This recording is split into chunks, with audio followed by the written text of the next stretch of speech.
How to cancel Grubhub account. Hello everybody, welcome back to my channel. Today I'll guide you on how you can cancel your Grubhub account. Now the process is actually quite simple. You can do so on the app or you can do so on the browser. Now if you want to do it on browser, simply open up your browser on your device, and there what you want to do is you want to search in for grubhub.com.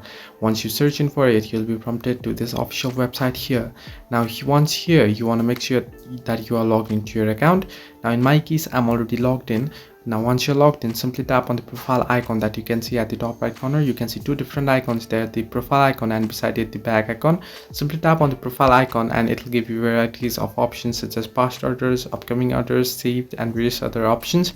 Simply tap on the option Grubhub Plus. You want to head into the Grubhub Plus option, and once you do so, it'll prompt me to the page. You can see here it's asking me to take the membership, but if you have any membership or subscription, it'll show up here, and you can simply tap on the cancel option, cancel subscription option, or cancel membership option, and you'll be able to cancel it. So this way you can cancel Grubhub account. Hope this helped you. Do like and subscribe, and do not forget to leave a comment down below if you have any further issues.